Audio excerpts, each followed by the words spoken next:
Less than 2 days ago, I found someone on Substack complaining about why people care so much whether they wrote their whatever it was with AI or not.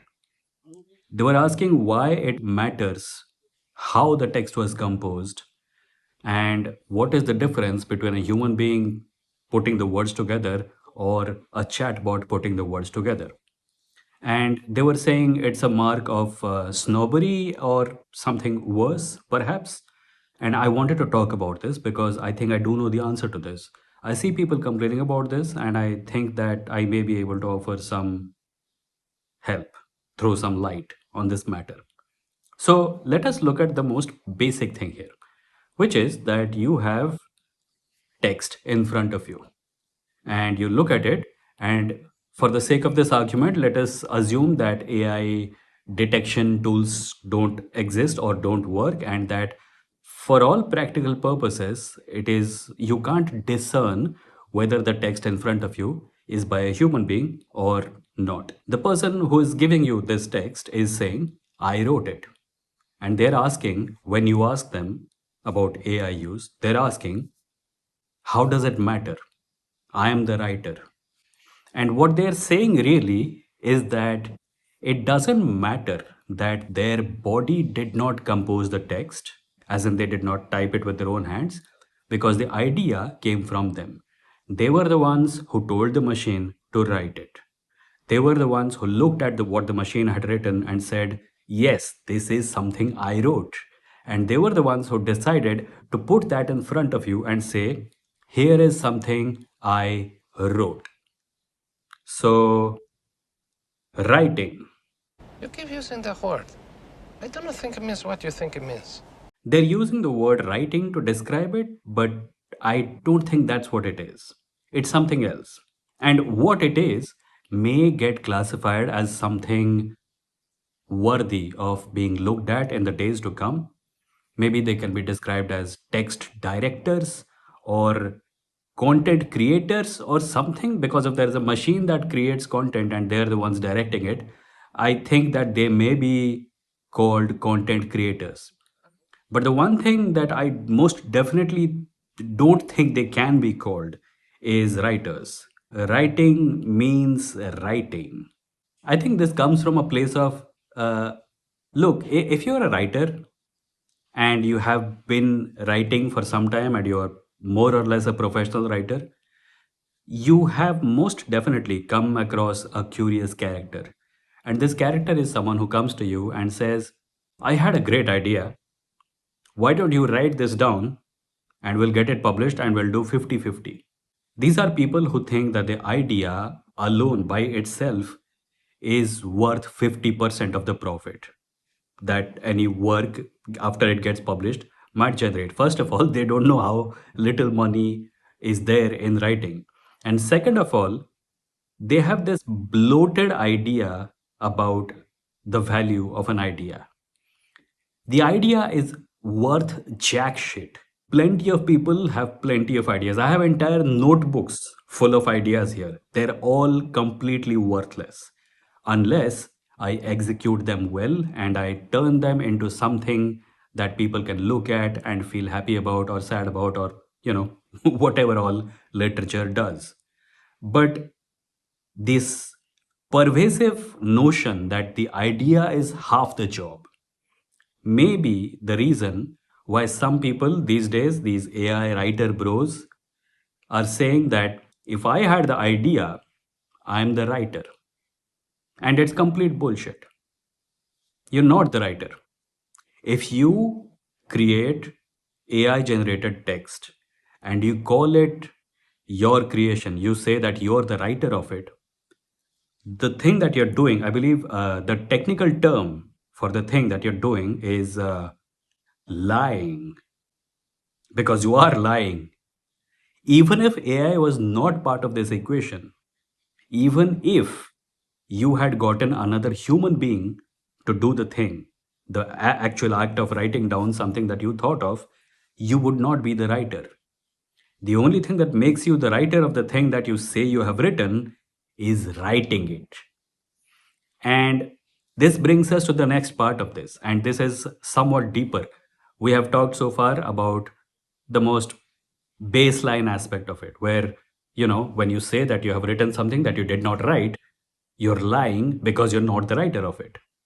But there is something deeper here, which is that apart from the idea that the idea is half the journey, which is false in and of itself, there is this other thing that kind of undergirds it, which is that people think that the mind is the source of work, and it isn't. Most notably, the thing that comes to mind is a very nice monologue by artist Stephen Zapata, a very famously anti AI artist whose rage against the machine I find quite inspiring. He made a video that was called Drawings Are Made by the Body, Not the Mind. And in this monologue, he points out that when he draws, the thing that actually makes the drawing real, the thing that actually brings into existence is his body. And he's saying this not only because you need a hand to hold a brush, he's also saying this because the thing that is in his head is vague and ambiguous, and in and of itself, it has no value. It is his muscle memory, the years of practice stored in his body, the way his body focuses his idea.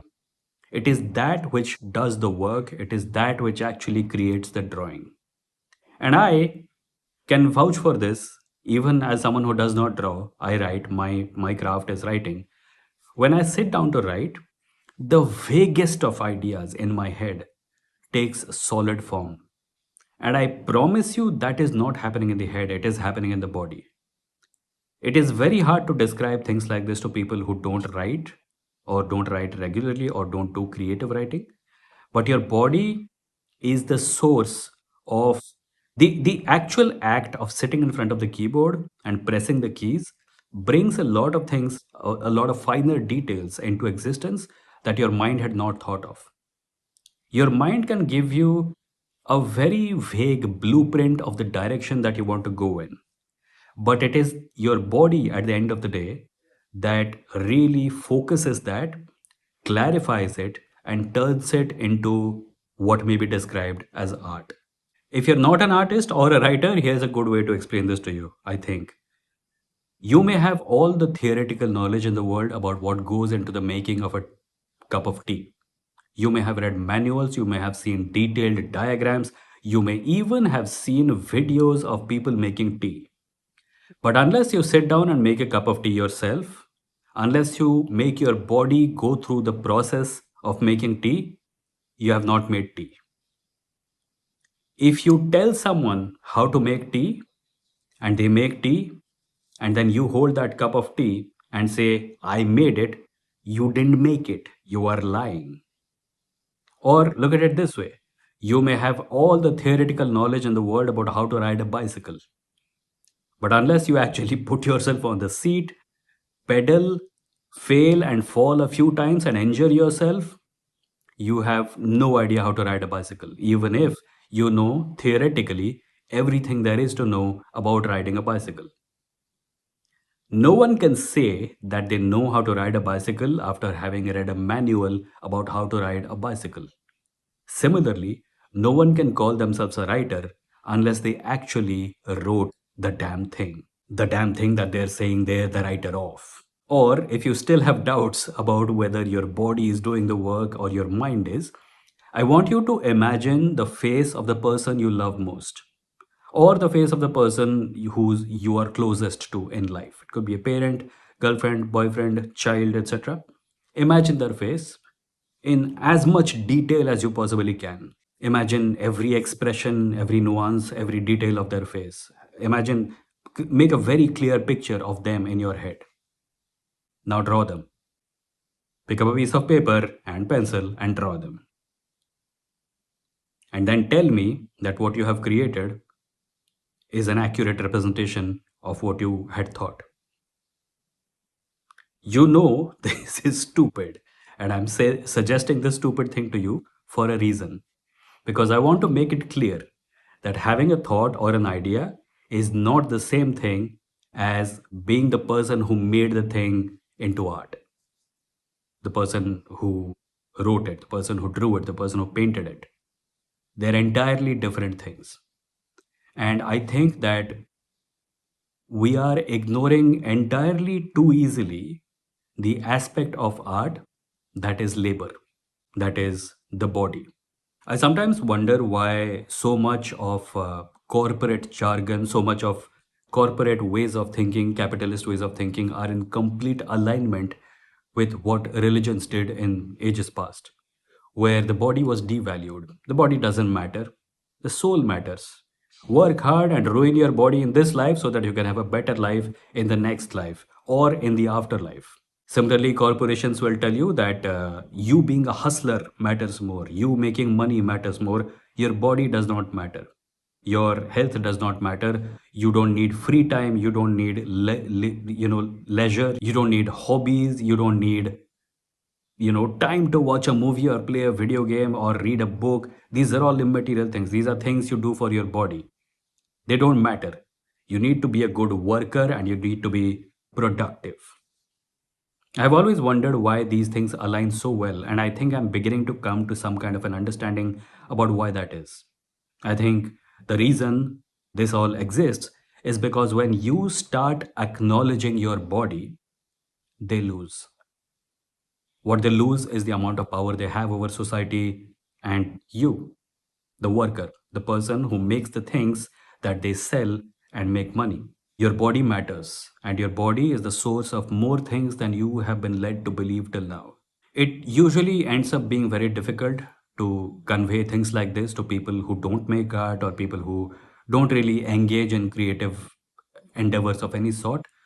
But this is about more than labor. I mean, it is about labor, and that is a very important aspect of it. But it is about something far more fundamental. It's about your and my relationship with reality, with material reality. If the bonds between you and reality are frayed to the extent that you start thinking that your body does not matter, that your body was just there to engage in this incidental activity of putting words on paper or drawing some lines on a canvas, and that all has been taken away, then your body does not matter at all. I personally think one of the downsides of commercial art, the entire industry of people making art for other people, where they're told this is what you have to draw, this is what you have to write, and they do it. I think the wider cultural problem with this is that it has sent out a very wrong message into the world. And the message it has sent out is that making art is just about the production of the physical thing.